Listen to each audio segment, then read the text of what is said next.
Hola, bienvenidos. Aquí empieza El Mundo Ahora de France 24. Muchísimas gracias por elegirnos para estar informados. Yo soy Rosa Pérez Masdeu. Vamos con las noticias. Entre elogios mutuos, Donald Trump y Xi Jinping acuerdan congelar al menos por un año los ataques económicos recíprocos entre China y Estados Unidos. Los líderes de las dos potencias mundiales pactan la desescalada arancelaria y la suspensión de los controles a las exportaciones de tierras raras. Acuerdo económico y demostración de fuerza. Por otro lado, en las últimas horas el presidente estadounidense ordenó al Pentágono reanudar las pruebas con armamento nuclear inmediatamente para igualar a otras potencias. Se trataría de los primeros ejercicios con armas atómicas en más de 30 años. La policía francesa detiene a 5 personas más presuntamente vinculadas al robo del Louvre, entre ellas uno de los principales sospechosos. Sin embargo, las joyas de la monarquía francesa siguen en paradero desconocido. Les cuento que en nuestra crónica diaria de economía hablamos de que se cumplen este jueves 30 días ya del cierre administrativo en Estados Unidos, y en nuestra crónica con Daniela Blandón les contamos cuáles han sido las principales afectaciones para los ciudadanos y también para los trabajadores federales. Como decíamos, los detalles en minutos. En revista de prensa vamos con las repercusiones que deja el mega operativo realizado en Río de Janeiro. Con nuestro compañero Patricio Peralta revisaremos la orden que sustentó esta operación.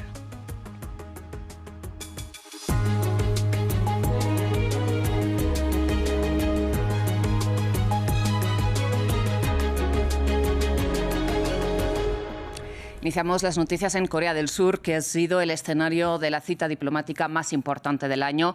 El encuentro entre Donald Trump y Xi Jinping. Entre elogios mutuos, los dos presidentes más poderosos de este mundo han sellado una tregua económica entre sus países. Tras meses de altibajos, como saben, en las negociaciones comerciales, los mandatarios de Estados Unidos y de China acordaron suspender, al menos por un año, las amenazas y represalias recíprocas. En particular, pactaron al menos aplazar los aranceles llamados recíprocos y rebajar los llamados aranceles del fentanilo. Por otro lado, Beijing congela los controles a las exportaciones de tierras raras y amplía la compra de soya estadounidense. Nuestro enviado especial a Corea del Sur, Adrián Fonsías, nos amplía. Una reunión maravillosa de 12 sobre 10, eso ha dicho Trump de camino al Air Force One tras negociar con Xi durante hora y media larga en una base militar aérea de Busan y corregir el rumbo de colisión de las dos mayores economías del planeta. Las tierras raras, el fentanilo, las compras de soja. Trump ha cantado victoria en todas las reclamaciones que traía en la maleta. No ha aclarado a cambio de qué concesiones, pero los chinos no son conocidos por ser torpes en los negocios. Sobre las tierras raras ha dicho que ya están solucionadas, que Beijing ha levantado las barricadas, al menos durante el próximo año. Estados Unidos ha rebajado sus aranceles del 20 al 10% a las importaciones chinas porque ha arrancado el compromiso de Beijing de pelear con más brío contra los precursores químicos con los que se elabora el fentanilo. Xi trabajará muy duro para detener el flujo, ha avanzado Trump. Y ha avanzado también que China volverá a comprar soja estadounidense en cantidades tremendas. China había buscado en Brasil y Argentina la soja en los últimos meses, generando una frustración enorme en zonas agrícolas donde Trump tiene a sus votantes más fieles. Tan relevantes son los temas tratados como los ignorados, algunos publicitados por Trump en las vísperas como prioritarios. Ni una palabra de Taiwán. Tampoco ha apretado a Xi con Ucrania. Por un lado ha reconocido que no le ha pedido que deje de comprar petróleo ruso y por el otro tampoco le ha insistido para que convenza a Putin de firmar la paz. Las partes están atascadas en la lucha y a veces tienes que dejar que luchen, ha concedido Trump. Por último, no ha salido de esta cumbre el acuerdo definitivo sobre la venta de TikTok, a pesar de que Washington lo había avanzado. Trump partió de inmediato prometiendo que regresará a la península para verse con el líder norcoreano Kim Jong-un. Xi, por su parte, se trasladó en automóvil a la vecina Gwangju, sede de la cumbre de la APEC, donde le esperan decenas de líderes mundiales. Bien, y en paralelo a este entendimiento económico, el presidente Donald Trump escaló la amenaza bélica y ordenó al Pentágono retomar las pruebas de armas nucleares inmediatamente. El republicano alegó que la medida iría dirigida a igualar las prácticas de otras potencias atómicas. Esto llega después de que este fin de semana, recordemos, el mandatario ruso Vladimir Putin se felicitara por el éxito de sus ensayos de un nuevo misil de crucero con propulsión y capacidad nuclear que, según declaró, sería capaz de esquivar cualquier sistema de defensa antiaérea. Estados Unidos informó sobre un cambio en su estrategia de armas. El presidente Donald Trump declaró que su país reanudaría las pruebas nucleares. El mandatario anunció el cambio tras afirmar que Washington posee la mayor cantidad de armas nucleares. Tenía que ver con otros. Al parecer, todos ellos eran ensayos nucleares. ¿Rusia? Tenemos más armas nucleares que nadie. No hacemos pruebas y las suspendimos hace muchos años. Pero dado que otros sí las hacen, creo que es apropiado que nosotros también las hagamos. Pero según los institutos y asociaciones de control de armamento, Rusia posee más armas de este tipo. Trump parece estar confundiendo las pruebas de misiles nucleares capaces de transportar una ojiva nuclear que Estados Unidos y otras potencias realizan regularmente con las pruebas de explosión de ojivas nucleares, que Estados Unidos no ha realizado desde 1992, ni ningún otro país desde la década de 1990. Esta medida se produce después de que el presidente ruso Vladimir Putin anunció el éxito de las pruebas de 2 nuevas armas nucleares durante una visita a soldados el miércoles. Según el Kremlin, el misil Burevestnik de ultra largo alcance es capaz de viajar durante 15 horas y más de 14.000 kilómetros. El otro es el Poseidón, un dron submarino no tripulado de propulsión nuclear, capaz de generar una explosión que provocaría oleadas de radiación nuclear que contaminarían las costas. Las tensiones en torno a las armas nucleares se han intensificado este año entre las dos potencias a raíz de la guerra de Rusia en Ucrania. En agosto, Washington reposicionó 2 submarinos nucleares en las denominadas regiones apropiadas, tras las declaraciones del expresidente ruso Dmitry Medvedev, quien insinuó que un ataque nuclear podría ser una respuesta a las crecientes tensiones en torno a Ucrania. Bien, insistimos en lo que decía Martín en el informe, y es que si bien Donald Trump reivindica que su país es el que tiene más armas nucleares, los datos dicen lo contrario. El Instituto de Investigación para la Paz de Estocolmo estima que en 2025 Rusia es la primera potencia nuclear con 5.459 ojivas, seguida, eso sí, de Estados Unidos con 5.177, unas 300 menos. Sin embargo, el Kremlin rechaza que las pruebas que mencionábamos del pasado fin de semana fueran nucleares. Escuchemos. El presidente Trump mencionó en su declaración que otros países están realizando pruebas de armas nucleares. Hasta ahora no sabíamos que alguien estuviera realizando pruebas. Y si se refiere a las pruebas del misil Burevestnik, esto no es una prueba nuclear en absoluto. Estados Unidos es un país soberano que tiene derecho a tomar sus propias decisiones. Pero quiero recordar la declaración del presidente Putin, que ha repetido en numerosas ocasiones: si alguien incumple la moratoria, Rusia actuará en consecuencia. Cambiamos de foco, vamos ahora hasta Medio Oriente, porque la oficina del primer ministro israelí de Benjamin Netanyahu confirmó ya que recibió los restos de 2 rehenes más entregados por Hamás al Comité Internacional de la Cruz Roja. Y según el recuento del medio Al Jazeera, la organización palestina todavía debe entregar a 11 de los 28 cadáveres previstos en el marco del acuerdo de cese el fuego que Israel, recordemos, violó otra vez este miércoles cuando mató a más de 100 personas en bombardeos nocturnos.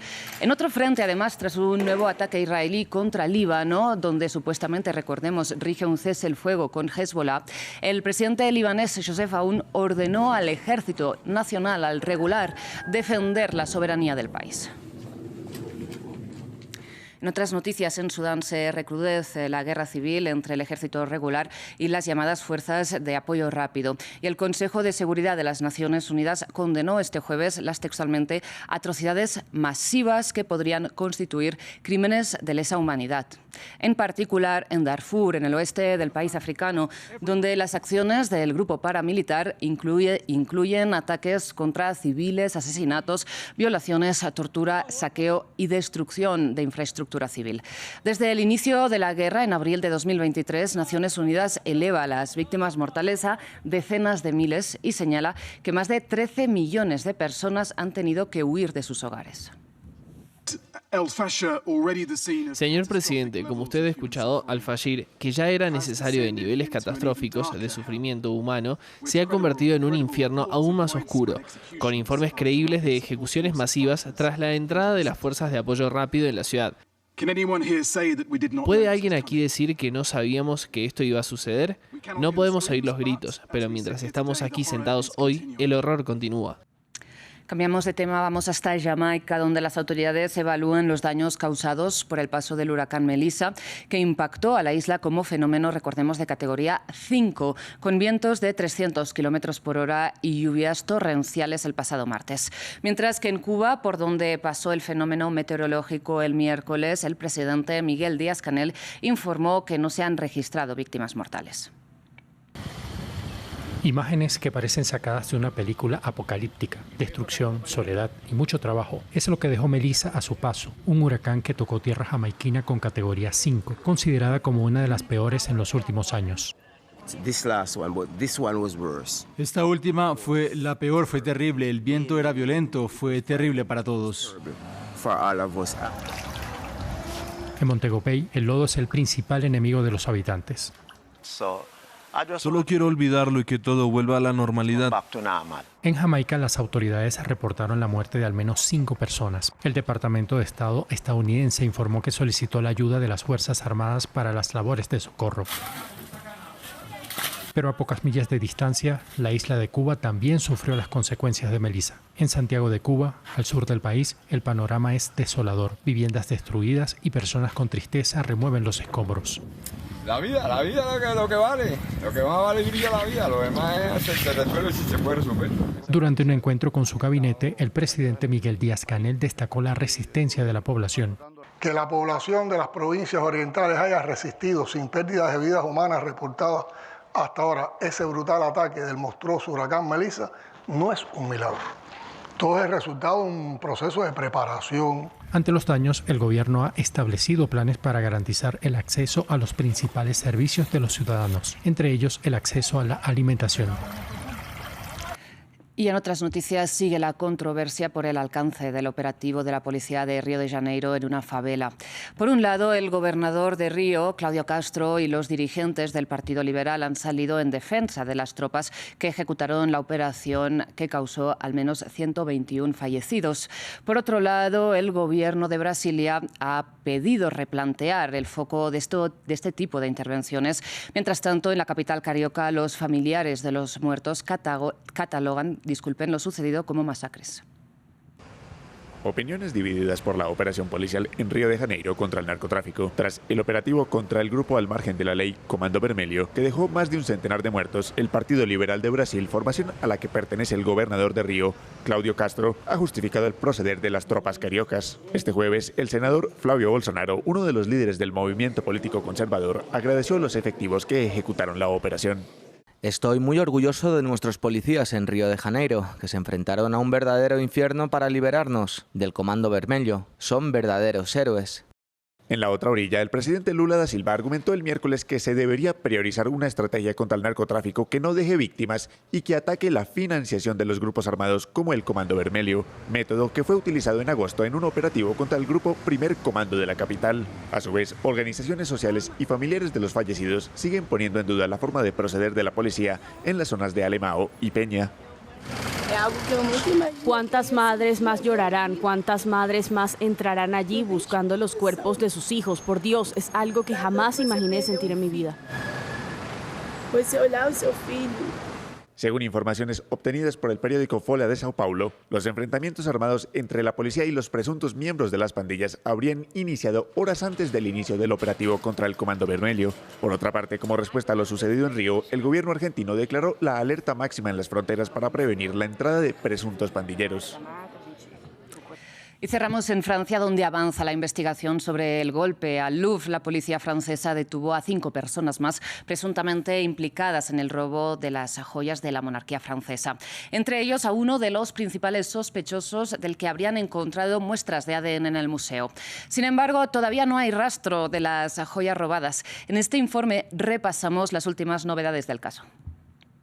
5 nuevos arrestos, entre ellos el principal sospechoso. Este jueves, la Fiscalía de París informó un nuevo avance en el caso del robo de las joyas de la corona sustraídas del museo más famoso de Francia. Puedo confirmar que estos arrestos se llevaron en virtud de una orden judicial emitida por los 2 magistrados designados para la investigación. Los hechos ocurrieron en París y sus alrededores, concretamente en el barrio de Saint-Denis. Imagino que no puede decir mucho, pero ¿tiene perfiles de los 5 detenidos?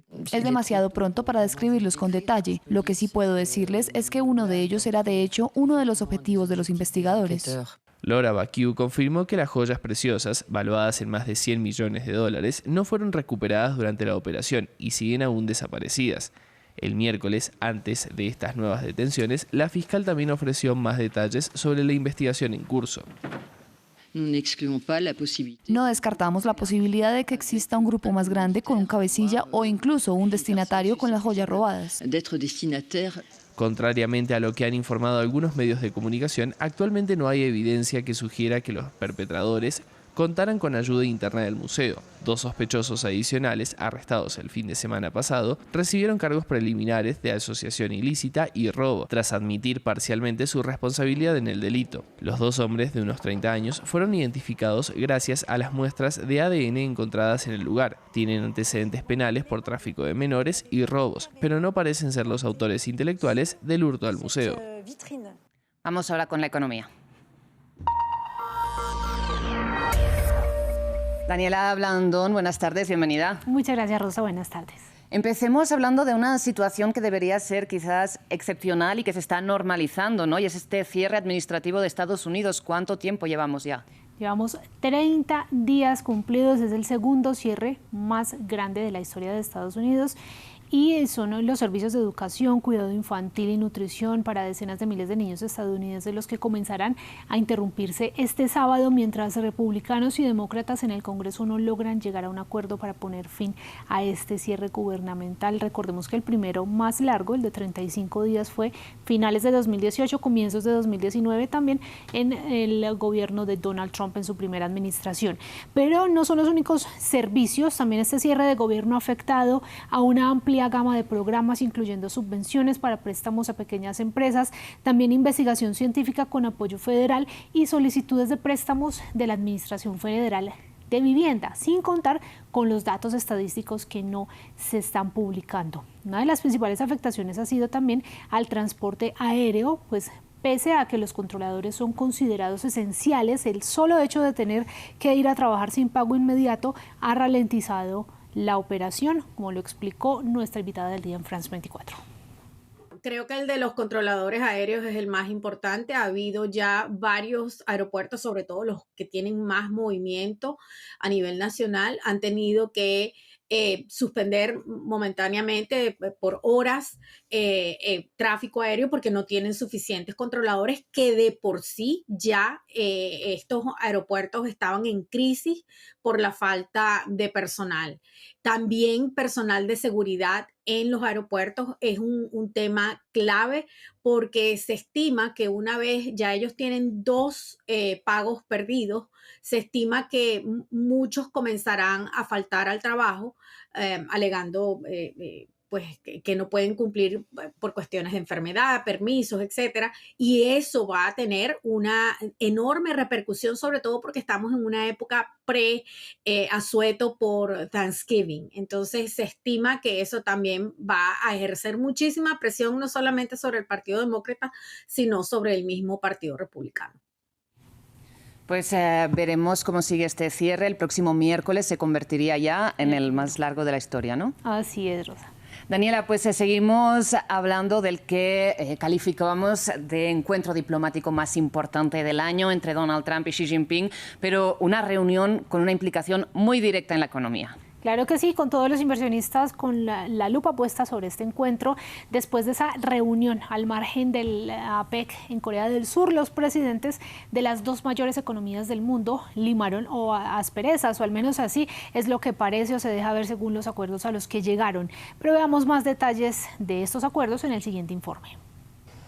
Un apretón de manos tras 1 hora y 40 minutos de conversaciones y ninguna declaración conjunta para la primera reunión entre los líderes chino y estadounidense desde el regreso de Donald Trump a la Casa Blanca. El presidente estadounidense la calificó de gran éxito y se fraguó con un acuerdo sobre las tierras raras y una reducción de los aranceles aduaneros sobre China.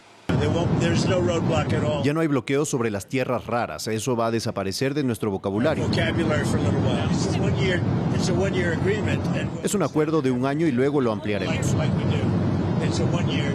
Trump afirmó que los aranceles a las importaciones chinas se reducirían del 57 al 47%. disminuyendo a la mitad los aranceles relacionados con el comercio de precursores del fentanilo, del 20 al 10%. El fentanilo es un tema candente para el presidente estadounidense y considera que China no controla su circulación. En cuanto a las tierras raras, Donald Trump se enfureció tras el anuncio de Beijing de una reducción de las exportaciones, minerales indispensables para la industria estadounidense. Al comienzo de la reunión, el presidente chino se mostraba optimista. Señor presidente, estoy dispuesto a seguir trabajando con usted para sentar unas bases sólidas para las relaciones entre China y Estados Unidos y crear un ambiente propicio para el desarrollo de ambos países. Los dos líderes también abordaron la guerra en Ucrania y el presidente estadounidense aseguró que trabajarán juntos con China para intentar encontrar una solución. Sin embargo, no hablaron del asunto de Taiwán, un tema que quizás se aborde cuando Donald Trump visite China en abril, según se anunció tras esta reunión. A continuación, Xi Jinping será invitado a Estados Unidos. Bueno, seguiremos cuánto dura esta tregua, Daniela. Mientras tanto, cerramos con noticias empresariales, ¿no? Porque seguimos en temporada de resultados del tercer trimestre y hablamos concretamente de Microsoft, que subió sus ingresos en 18% anual y registró un gasto de capital récord, aunque explicó que lo hace porque quiere reforzar su negocio de inteligencia artificial. Por ahora su estrategia parece estar dando frutos en este segmento de computación en la nube que creció un 40%. Y si vemos, también se está repitiendo en otras grandes tecnológicas como Meta y Alphabet, que es la matriz de Google, que también están gastando más para aprovechar plenamente la creciente demanda de inteligencia artificial. Aquí en este gráfico que vemos en pantalla se muestra cuál fue el crecimiento anual de ese segmento de computación en la nube, siendo Microsoft pues el que lleva la delantera, pero Google y Amazon Web Services no quedándose atrás. Daniela, antes de irte, cuéntanos cómo están los indicadores. Claro, y están muy relacionados con este mismo tema, Rosa, porque a pesar de que las tecnológicas están redoblando estas apuestas por la inteligencia artificial, al mercado le inquieta mucho que esas millonarias inversiones no tengan el retorno esperado y que no sea pronto. Dos de las principales índices de Wall Street, el Standard & Poor's 500 y el Nasdaq, cayeron o caen a media jornada este jueves, con Meta desplomándose y en camino a su mayor caída porcentual en 3 años después de que la empresa matriz de Instagram pronosticara gastos de capital notablemente mayores el próximo año, y Microsoft también cae fuertemente por este mismo motivo. Daniela, pues muchísimas gracias un día más por todo este repaso, este análisis del panorama económico. Acá estaremos después. Nosotros vamos con la revista de prensa. Patricio Peralta ya está listo aquí en el estudio. Patricio, buenas tardes. Rosa, buenas tardes, ¿qué tal? Vamos a empezar comentando un tema que ya hemos hablado contigo en otras ocasiones y es la complicidad de ciertas tecnológicas con Israel. En este caso nos traes una investigación que habla directamente de los lazos entre Google y Amazon y el gobierno israelí, ¿no es así? Así es, justamente The Guardian, la revista Más 972 Magazine y el medio Local Call, pues publican esta investigación sobre la firma de un contrato de $1.200 millones en 2021, en lo que tú mencionabas, el gobierno israelí y los gigantes tecnológicos Google y Amazon para proporcionarles servicios avanzados de computación en su nube e inteligencia artificial. Todo esto dentro del proyecto Nimbo, diseñado el objetivo de este proyecto es permitir a Israel transferir grandes cantidades de datos de sus agencias gubernamentales, de las unidades militares, a las nubes de Google y de Amazon. ¿Cuál era el temor de Israel con este contrato? Que un tribunal ordene a estas empresas entregar los datos delicados de Israel por una investigación que se esté llevando en su contra. Esto porque activistas o organizaciones pueden presentar denuncias en contra de Google o en contra de Amazon y estos pues verse obligados en entregar esta información. Justamente, por ejemplo, si el uso que Israel hace de sus productos estuviera relacionado con violaciones de los derechos humanos contra los palestinos. Esta puede ser una de las causas por la que estos gigantes tengan que entregar esta información. The Guardian accede a una versión final de este contrato en el que se observan exigencias estrictas de Israel para la firma de este convenio. La primera, obliga a las empresas a notificar de manera secreta a Israel si un tribunal extranjero les ordena entregar estos datos. ¿Y cómo lo informan? Lo hacen con un mecanismo que se llama guiño o una compensación especial, como señala el contrato, que consistía en que las empresas enviaban pagos en shekels de 4 dígitos que corresponden al código para la llamada de cada país. Por ejemplo, si las empresas se vieran obligadas a compartir información a las autoridades de Estados Unidos, el prefijo de una llamada estadounidense es el +1. Entonces tenían que completar 4 dígitos, incluían ceros. Es decir, hacían un pago de 1.000 shekels. Por ejemplo, si era de Italia, el código de llamadas es +39. Es decir, para completar los 4 dígitos aumentaban 2 ceros más y eran 3.900 shekels los que enviaban, y de esta forma sabían cuál era el país que solicitaba esta información. Y esto tenía un plazo de 24 horas cuando se solicitaba esto. La segunda cláusula es que, según The Guardian, prohíbe a Google y a Amazon restringir el uso que Israel hace de sus productos, ya sea como resultado de una orden judicial. ¿Esto qué significa? El mes pasado, esta misma alianza de medios reveló que Israel violó los términos de uso de Microsoft porque reveló que almacenaba cientos de llamadas telefónicas interceptadas a los palestinos. Microsoft pues corta o bloquea justamente el acceso de los militares a su nube. Esto es lo que quería evitar con este contrato Israel con esta cláusula. Entonces, la disposición de ambas compañías a aceptar estas condiciones fue, al parecer, dice el medio, los motivos para que ellos ganaran. Y con esto también lo que señala el medio es que si Google o Amazon en algún momento querían pues hacer lo que dice la ley, justamente pues se iban en contra de las cláusulas y les caían fuertes sanciones económicas si incumplían estas 2 cláusulas que Israel impuso en estos contratos. Qué interesante, Patricio, estas revelaciones, de verdad. Muchas gracias por detallarlas aquí en France 24. Seguimos hablando ahora de los territorios palestinos, en este caso de Cisjordania ocupada, donde los agricultores están bajo asedio, ¿no? Así es, Middle East Eye trae o recoge más bien estas historias y que explica que la cosecha de aceitunas que en esta época, en esta temporada, comenzó justamente en Cisjordania, también empezaba en Gaza, pero por la destrucción no se ha podido. Y es una actividad histórica, pero también de importante rubro para las economías de las familias palestinas. Los colonos israelíes, dice el medio, que vienen realizando ya ataques a las aldeas y contra los palestinos, han provocado 757 agresiones en contra de la propiedad de los palestinos, según Naciones Unidas. Entre estas, pues la destrucción justamente de estos cultivos, arrasando con cosechas. En 2020, por ejemplo, casi el 40% de los agricultores de aceitunas denunciaron haber sido objeto de agresiones y que les habían robado o dañado su cosecha el año anterior. Según el Centro de Comercio Palestino, la aceituna inyecta casi $200 millones en la economía durante un buen año de cosecha. Y 100,000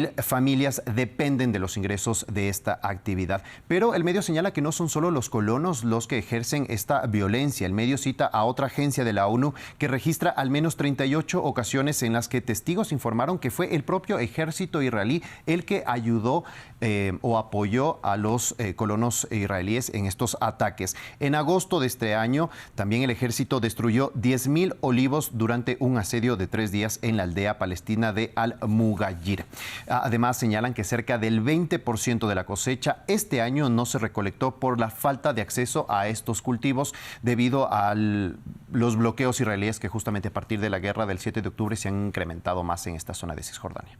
Y precisamente, si no me equivoco, el otro reportaje estaba firmado por uno de los directores de la película No Other Land, ¿no? Ganadora de un Oscar, que explica muy bien, relata muy bien esta situación. Patricia, que la recomendamos. Y para terminar, nos centramos en Brasil, ¿no? Y en las repercusiones de este mega operativo en nombre, una vez más, de la lucha contra el narcotráfico. Así es, vamos con el medio O Globo, que señala el número de los muertos llega a 121 y gobiernos de Río, el local y el gobierno federal, forman una sociedad contra las facciones del crimen. Señala que el gobernador del estado de Río, Claudio Castro, y el ministro de Justicia Nacional, Ricardo Lewandowski, anunciaron la creación de un grupo organizado que se llama la División del Combate al Crimen para eliminar las barreras entre el gobierno estatal y el gobierno federal. También se prevé un incremento en los servicios de inteligencia de la Policía Federal para desarticular el brazo financiero de estas bandas criminales. Y van a integrar también oficinas de forma temporal en los 2 niveles de gobierno. Castro dijo que más allá de los aciertos y errores, la decisión obliga a realizar esta integración. Las partes descartan evaluar o aplicar la llamada garantía de ley y orden, que implicaría justamente el pedido de la gobernación para el uso de las Fuerzas Armadas. Vamos con el medio Estado de Sao Paulo, que compara este operativo con la masacre de Carandiru de 1992 en la cárcel homónima en Sao Paulo, donde la policía mató a 111 reclusos. El operativo de Río de este martes dejó hasta ahora 121 muertos, mientras que la Defensoría del Pueblo habla de 132 muertos. Patricia, pues muchísimas gracias por esta y todas las reacciones de la prensa que nos traes aquí cada día. Seguiremos hablando más adelante de lo ocurrido en Brasil. Gracias a ti, Rosa. Breve pausa, ya regresamos.